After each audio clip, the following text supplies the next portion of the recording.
Hello viewers, আসসালামু আলাইকুম। Welcome to Mahi আসমামা ইউটিউব চ্যানেল এবং ফেসবুক পেজ। আজকে একটা নতুন রেসিপি নিয়ে এসেছি। সবাই তো সবার মতো সব কিছু খাই আমরা রান্না করে, তো আমি যেভাবে রান্না করি সেটাই আপনাদের সাথে শেয়ার করি। ভিডিও ভালো লাগলে অবশ্যই পুরোটা না টানিয়ে দেখবেন এবং লাইক, কমেন্ট, শেয়ার এবং ফলো দিয়ে সাথে থাকবেন। তো এখানে আজকে কবুতরের গোশত রান্না করব। এই জন্য আমি গরম মশলা, পেঁয়াজ একসাথে ভালোভাবে ভেজে নিচ্ছি। তো আসলে আমরা খুব বেশি পছন্দ করি কবুতরের গোশতটা, বিশেষ করে আমার বাচ্চারা খুবই পছন্দ করে, শাহিরা মাহিরা খুব বেশি পছন্দ করে। তো এখানে লবণ এবং আদা পেস্ট দিয়ে দিয়েছি। আমি কবুতরের গোশততে একটু আদা রসুনটা বেশি দিই এবং গরম মশলাটাও বেশি দিই। কবুতরের গোশত সব গোশতেরই একটা আলাদা স্মেল থাকে, গন্ধ থাকে।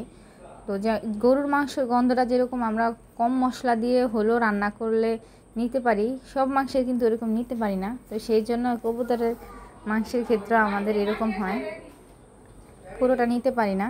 তো এখানে আমি একদম মশলাটা ভালোভাবে কষিয়ে নিচ্ছি। আমি একটু পরিমাণে বেশি দিয়েছি যাতে ওইখানে আর গন্ধটা না আসে।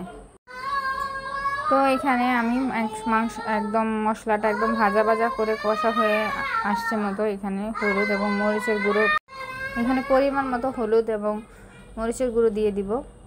তো আমি এখানে ঝালটা কম ব্যবহার করতেছি কারণ বাচ্চারা নিতে পারবে না, এই জন্য। তো এখানে মরিচের গুঁড়ো দিয়ে দিয়েছি 1 চামচ, হলুদের গুঁড়ো 1.5 চামচের মতো দিয়েছি।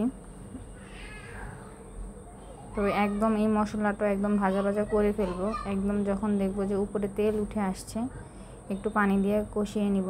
পানি দিয়ে কষানোর পরে দেখবো যে উপরে একদম তেল চলে আসছে, তখন আমি মাংসটা দিয়ে দিব, গোশতটা দিয়ে দিব। এই যে দেখেন মশলাটা একদম কষে গেছে। তো এখানে এখন আমি গোশতগুলো দিয়ে দিচ্ছি। গোশতগুলো দিয়ে ভালোভাবে নেড়ে চেড়ে আমি কষিয়ে নিব প্রায় 20 মিনিটের মতো। প্রায় 20 মিনিটের কষানো হলে বাচ্চার মাংস তো, কবুতরের বাচ্চার মাংস তো, এটা আপনার সিদ্ধ হয়ে যায় প্রায়। তারপরে ঝোল দিয়ে দিলে, মৌ দিয়ে দিলে এটা মানে পুরোপুরি মোলায়েম হয়ে যায় এবং খেতেও ভালো লাগে। তো এরকম আমি ভালোভাবে নেড়ে চেড়ে এরকম 20 মিনিট কষিয়ে নিয়েছি। এই পর্যায়ে আমি একটু জিরার গুঁড়ি দিব, ধনিয়ার গুঁড়ি দিব, দিয়ে আমি এটাকে ভালোভাবে নেড়ে চেড়ে ঝোল দিয়ে দিব। তো এইভাবে আমার রান্না শেষ হলো। আজকের ভিডিও এই পর্যন্তই। সবাই ভালো থাকবেন। আল্লাহ হাফেজ।